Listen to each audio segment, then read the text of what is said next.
வணக்கம் ஃப்ரெண்ட்ஸ். இப்போ திருப்பூர் எம்எஸ் நகர் கருப்பராயன் கோயிலுக்கு பக்கத்தில் நேற்று ஒரு டாக் வந்து ஒரு 2-3 பேரை கடிச்சிருச்சுன்னு சொல்லி கால் பண்ணியிருந்தாங்க. தங்கம் ட்ரெஸ்லேருந்து வண்டி வரவழைச்சு நைட்டு மழைன்னு பார்க்காம ஒரு 7 மணிக்கு நாங்களாம் வண்டி எடுத்துகிட்டு வந்திருந்தோம். பார்க்கும்போது டாக் மிஸ்ஸிங். இங்கே இருக்கக்கூடிய எல்லா கட்சியை சார்ந்த தலைவர்களும் வட்ட செயலாளர்களும் மாவட்ட பொறுப்பாளர்களும் கூப்பிட்டு பேசினாங்க. டாகை பிடிச்சி வைங்க சொன்னால் மிஸ் பண்ணிட்டாங்க. சரிங்க, நாளைக்கு காலையில் தென்பட்டுச்சுன்னா சொல்லுங்கள், நான் வந்து எடுத்து அதை நான் ட்ரஸ்ட்டில் கொண்டு போய் என்ன முறைப்படி இது வேக்சின் போட்டு பண்ணணுமோ பராமரிச்சுக்கிறோம், யாரும் கை வைக்காதீங்கன்னு சொல்லிட்டு தான் போயிருந்தோம். காலையில் வர்றதுக்குள்ளே எங்களுக்கு தகவலும் கொடுக்காம இங்கே பாருங்கள் செங்கல் இந்த பக்கம் ரோடு கிராஸ் பண்ண டாகை 4-5 பேர் கல்லில் செங்கலாலையும் அடிச்சு இப்போ பாருங்கள்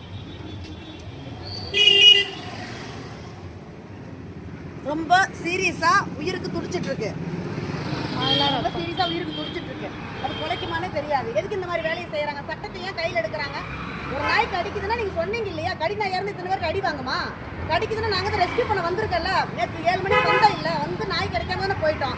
திருப்பி நாய் கிடைக்கும் போது இங்கே இருக்குன்னு சொல்லி நாங்கள் வந்து எடுத்துருப்போம் இல்லை, லோக்கலில் தானே இருக்கோம். ஏன் இந்த மாதிரி சட்டத்தை அத்துமீறி பண்ணுறீங்க? அப்போ இந்த மாதிரி நாயை துரத்தி அடிச்சு அது கடிக்குது. சட்டத்தை கையில் எடுத்தவங்க கண்டிப்பாக இங்கே இருக்கிற அத்தனை சிசிடிவி ஃபுட்டேஜ்லையும் நாங்கள் செக் பண்ணி யார் பண்ணாங்களோ அவங்க மேலே வழக்கு பதிவு பண்ணுவோம். போலீஸுக்கு ஃபோன் பண்ணி 100க்கு காவல்துறைக்கு வராங்க. வந்ததுக்கப்புறம் சம்மந்தப்பட்டவங்க ஃபுட்டேஜ் செக் பண்ணி எவன் அடிச்சானோ அவங்க மேலே வழக்கு பதிவு பண்ணுறோம்.